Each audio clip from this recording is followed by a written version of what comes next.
যেখানে মোহ থাকে সেখানেই সংঘর্ষ হয়, আর যেখানে সংঘর্ষ থাকে সেখানেই বিজয়ের আশা থাকে। কিন্তু জীবন হোক বা সফলতা, জিত কেবল তিনটে জিনিসেই পাওয়া যায়: ধর্ম, ধৈর্য আর সাহস।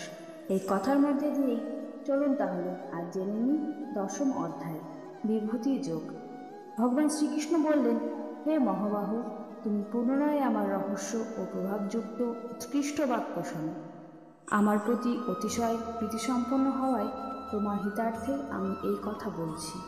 দেবতা বা মহর্ষি কেউই আমার উৎপত্তির কথা অবগত নয়, কারণ আমি দেবতা ও মহর্ষিগণের সর্বপ্রকারের আদি কারণ। যিনি আমাকে জন্মরহিত, অনাদি এবং সর্বকালের মহেশ্বর বলেন, তত্ত্বত জানেন, মনুষ্য মধ্যে সেই মোহশূন্য ব্যক্তি সর্বপাপ হতে মুক্ত হন। নিশ্চয় করবার শক্তি, যথার্থ জ্ঞান, অসময়তা, ক্ষমা, সত্য, ইন্দ্রিয় সংযত করা, মনের নিগ্রহ ও সুখ দুঃখ, উৎপত্তি, প্রলয় ও ভয়, অভয়, অহিংসা, সাম্য, সন্তোষ, তপ, ধান, কীর্তি, অকীর্তি, প্রাণীদের এই সকল ভিন্ন ভিন্ন ভাব আমা হতে উৎপন্ন হয়।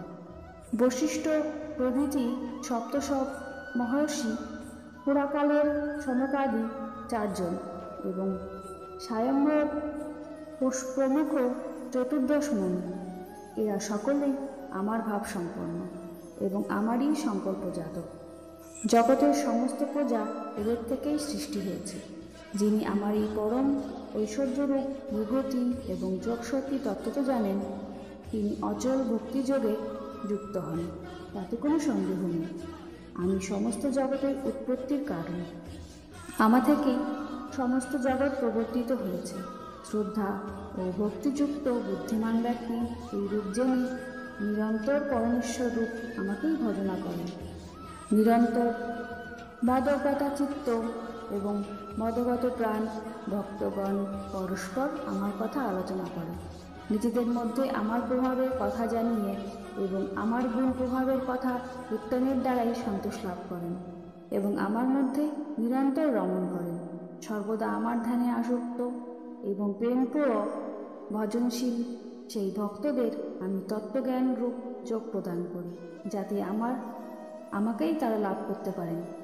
হে অর্জুন, সেই ভক্তগণের প্রতি অনুগ্রহবশত তাদের অন্তঃকরণে স্থিত আমি তাদের অজ্ঞানজনিত অন্ধকারকে প্রকাশময় তত্ত্ব জ্ঞানরূপ প্রদীপের দ্বারা নাশ করি। অর্জুন বললেন, আপনি পরম ব্রহ্ম, পরম ধাম এবং পরম পবিত্র। আমি সর্বব্যাপী, সনাতন, জন্মরহিত দিব্যপুরুষ ও আদিদেব, দেবর্ষি নারদ এবং অসিত ও দেবল ঋষি এবং মহর্ষি ব্যাসও আপনাকে এই রূপেই বর্ণনা করেছেন এবং আপনিও নিজে আমাকে তাই বললেন। হে কেশব, আমাকে আপনি যা বলেছেন তা সবই আমি সত্য বলে মনে করি। হে ভগবান, আপনার এই আবির্ভাব দেবতা বা দানব কারো অবগত নয়। হে ভূতগণের সৃষ্টিকারী, হে ভূতেশ, হে দেবাদিদেব, হে জগৎপতি, হে পুরুষোত্তম, আপনি নিজেই নিজেকে জানেন। আপনি যে যে বিভূতি দ্বারা এই লোকের সমূহে পরিব্যাপ্ত হয়ে আছেন, সেই সকল দিব্য বিভূতিগুলি সামগ্রীরূপে বর্ণনা করতে একমাত্র আপনিই সক্ষম। হে যোগেশ্বর, কিভাবে নিরন্তর চিন্তা করত আমি আপনাকে জানতে পারব? হে ভগবান, আপনাকে আমি কিভাবে চিন্তা করব? হে জনার্দন, আপনার যোগ শক্তি এবং বিভূতি বিস্তারিতভাবে আমাকে বলুন, কারণ আপনার অমৃতময় কথা শুনে আমি তৃপ্তি হচ্ছে না, আমি আরও শুনতে ইচ্ছা করছে। ভগবান শ্রীকৃষ্ণ বললেন, হে কুরুশ্রেষ্ঠ, আমার যে দিব্য বিভূতি আছে তার মধ্যে প্রধান প্রধানগুলির কথা তোমাকে বলবো, কারণ আমার বিস্তৃত বিভূতি অন্ত নেই। হে অর্জুন, সর্বভূতের হৃদয়স্থিত সকলের আত্মা আমি এবং সর্বভূতের আদি, মধ্য ও অন্তও আমি। অদিতির 12 পুত্রের মধ্যে আমি বিষ্ণু, জ্যোতিসমূহের মধ্যে আমি কিরণশালী সূর্য, 49 বায়ুর মধ্যে আমি মরীচি এবং নক্ষত্রগণের অধিপতি চন্দ্রও আমি। 4 বেদের মধ্যে আমি সামবেদ, দেবগণের মধ্যে আমি ইন্দ্র, ইন্দ্রিয় সমূহের মধ্যে আমি মন এবং প্রাণীদেহে অভিব্যক্ত চেতনা এবং জীবনী শক্তিও আমি।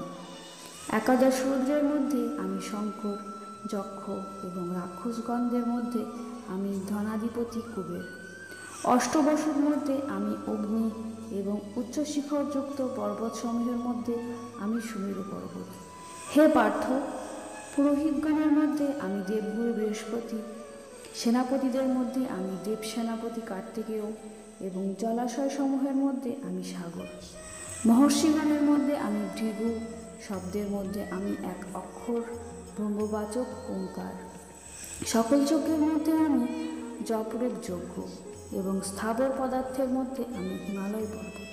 বৃক্ষসমূহের মধ্যে আমি অসত্য, দেবর্ষিদের মধ্যে নারদ, গন্ধর্বগণের মধ্যে চিত্ররথ এবং সিদ্ধগণের মধ্যে আমি কপিলমুনি।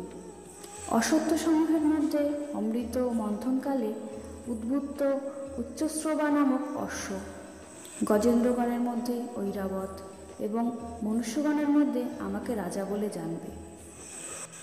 শস্ত্রসমূহের মধ্যে আমি বজ্র, গাভীগণের মধ্যে আমি কামধেনু। শাস্ত্রজ্ঞ নিয়ম অনুযায়ী সন্তান উৎপাদনের হেতু কাম আমি এবং সর্পগণের মধ্যে সর্পরাজ বাসুকীয় আমি। আমি নাগগণের মধ্যে নাগরাজ অনন্ত এবং জলচর ও জলদেবতাগণের মধ্যে রাজা বরুণ। পিতৃগণের মধ্যে পিতৃরাজ অজর্মা এবং শাসনকর্তাদের মধ্যে আমিও মৃত্যুরাজ্যম। দৈত্যগণের মধ্যে আমি প্রহ্লাদ, গণনাকারীদের মধ্যে আমি সময়, পশুদের মধ্যে আমি সিংহ এবং পক্ষীগণের মধ্যে আমি গরুড়।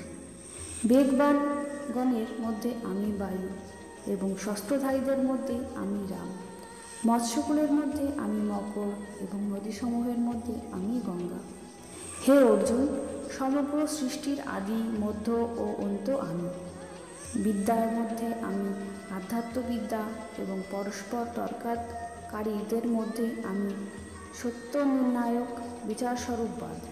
অক্ষরসমূহের মধ্যে আমি ওকার, সমাসসমূহের মধ্যে আমি দ্বন্দ্ব সমাস। আমি অক্ষয়কাল এবং সর্বোত্তমক বিরাট স্বরূপ। সকলের ধারণ পোষণকারীও আমি। আমি সর্বসংহারকর্তা মৃত্যু এবং ভবিষ্যতে যা কিছু হবে আমি তাই তাদের উৎপত্তির কারণ। এবং নারীগণের মধ্যে আমি কীর্তি, শ্রী, বাক, স্মৃতি, মেধা, ধৃতি এবং ক্ষমা। আমি গীতাযোগ্য শ্রুতির মধ্যে বৃহৎসাম। ছন্দসমূহের মধ্যে গায়ত্রী ছন্দ, মাসসমূহের মধ্যে অগ্রায়ণ এবং ষড়ঋতুর মধ্যে ঋতুরাজ বসন্ত। ছলনাকারীদের মধ্যে আমি দ্রুতক্রীড়ারূপ ছল, তেজস্বীগণের তেজ, বিজয়ীগণের বিজয়, অধ্যবসায়শীল ব্যক্তিদের অধ্যবসায় এবং সাত্ত্বিকগণের সত্ত্বগুণও আমি। বৃষ্ণীয় বংশীয় মধ্যে বসুদেব অর্থাৎ তোমার সখা আমি। পাণ্ডবদের মধ্যে ধনঞ্জয় অর্থাৎ তুমি। মুনিদের মধ্যে বেদব্যাস এবং কবিদের মধ্যে শুক্রাচার্য আমি শাসনকর্তার দণ্ড অর্থাৎ দমন করবার শক্তি। জয়লাভচ্যুতের নীতি, গোপনীয় বিষয়সমূহের সংরক্ষক মৌন এবং জ্ঞানীদের তত্ত্বজ্ঞানী আমি।